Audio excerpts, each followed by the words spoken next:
दोस्तों, अभी तक खेल अगर गुपचुप था तो ठीक था।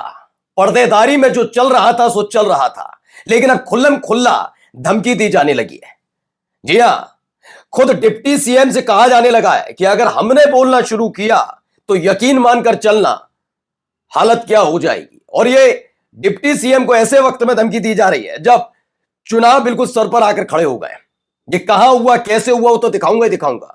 हालात कैसे बिगड़ते जा रहे हैं एनडीए के अंदर और क्यों बिगड़ रहे हैं उसकी वजह भी आज आपको दिखाने जा रहा हूं। तो क्या एनडीए पूरी तरह से बिखरने की कगार पर खड़ा हुआ, और अगर ऐसा हुआ तो क्या दिल्ली में बनी हुई मोदी सरकार पर भी असर पड़ेगा? क्योंकि मसला सिर्फ यह बार नहीं रह गया है कि साथी नाराज हैं, बीजेपी के अंदर खाने भी कुछ इस तरह के ही हालात बने हुए हैं। एक दूसरे के खिलाफ मोर्चा खोलकर खड़े हैं और जब मौका मिलता है, जैसे मौका मिलता है, दोनों ही धड़े एक दूसरे के खिलाफ बयान देने से पीछे नहीं हटते। तो आज का ये पूरा मसला आज आपको दिखाने जा रहा हूं।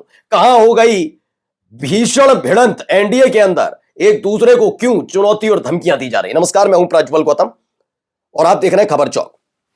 उत्तर प्रदेश की सियासत के बारे में तो हम सब जानते ही जानते हैं, हालात क्या बने हुए हैं उत्तर प्रदेश में। तो भाई स्थिति यह भी बनी हुई है कि एक दूसरे को किसी भी कीमत पर बख्शने की मूड में नजर नहीं आते। जहां जिसे जैसे मौका मिल रहा है वैसे ही वो तैयारी करके खड़ा रहता है और जैसे ही मौका मिले वैसे ही जवाब दे दिया जाता है।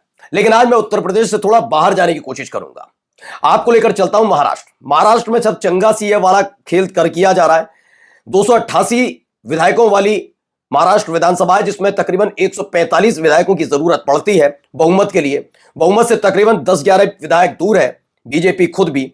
अब ऐसे में उसे या तो शिंदे चाहिए या फिर चाहिए अजित पवार, दोनों में से एक। और खास बात क्या है दोनों ही पार्टियों की कि वो अपनी अपनी पार्टियां तोड़ कर लेकर आए।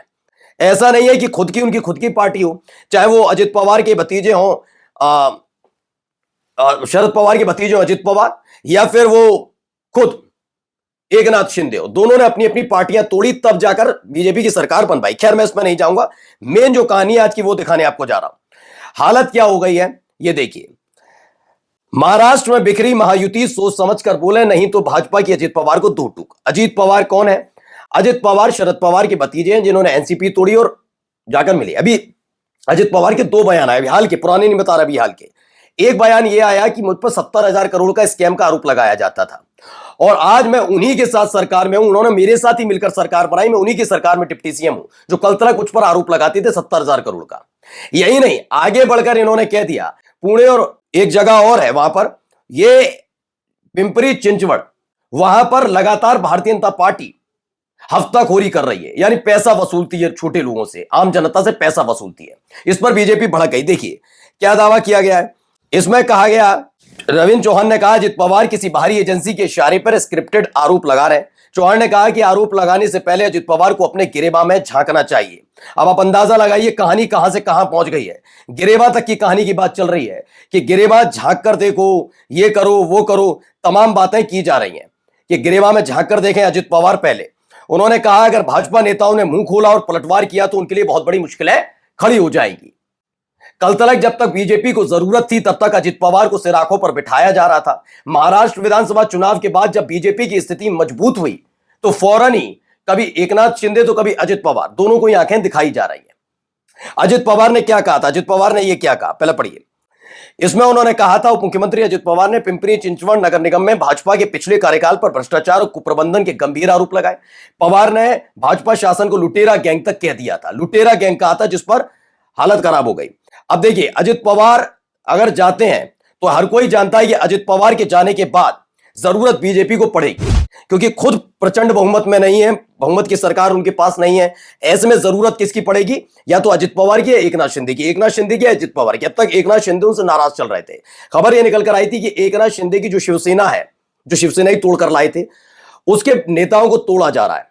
एकनाथ शिंदे को मनाने के लिए फिर देवेंद्र फडणवीस आए, वहां के प्रदेश अध्यक्ष आए, लेकिन उन्होंने कहा मैं तो अमित शाह से आकर मिलूंगा।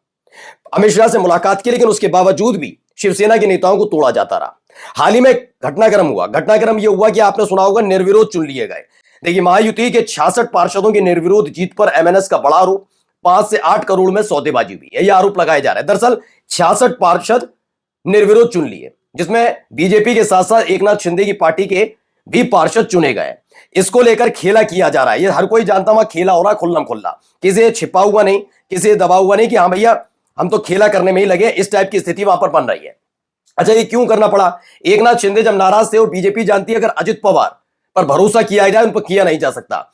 अजित पवार चूंकि भतीजे हैं और आज नहीं तो कल अजित पवार जा सकते हैं, लेकिन एकनाथ शिंदे चाहकर भी दोबारा शिवसेना में उनकी एंट्री नहीं होगी।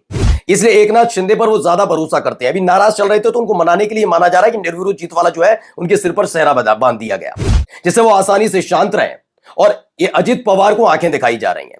इस पर भी एमएनएस ने, जो राज ठाकरे की पार्टी और फिलहाल उद्धव ठाकरे की पार्टी शिवसेना के साथ मिलकर अब चुनाव लड़ रहे हैं इस बार का, उन्होंने बड़ा आरोप लगाया कि 5 से 8 करोड़ में सौदेबाजी हुई और उसके आधार पर हुई। दरअसल हुआ ये कि 66 पार्षद निर्विरोध चुन लिए गए। मैं हमेशा कहता हूं कि एक काम होना चाहिए, किसी एक व्यक्ति की वजह से जनता का हक, जनता की आवाज नहीं दबनी चाहिए। किसी भी एक व्यक्ति, चाहे वो कांग्रेस का हो, बीजेपी का हो, सपा का हो, बसपा का हो, किसी का भी हो। मानकर चलिए 2 कैंडिडेट आपस में खड़े, एक मैदान, एक चुनाव, जहां ईवीएम से वोटिंग हो रही है, बैलेट से हो रही है। एक बीजेपी, एक कांग्रेस।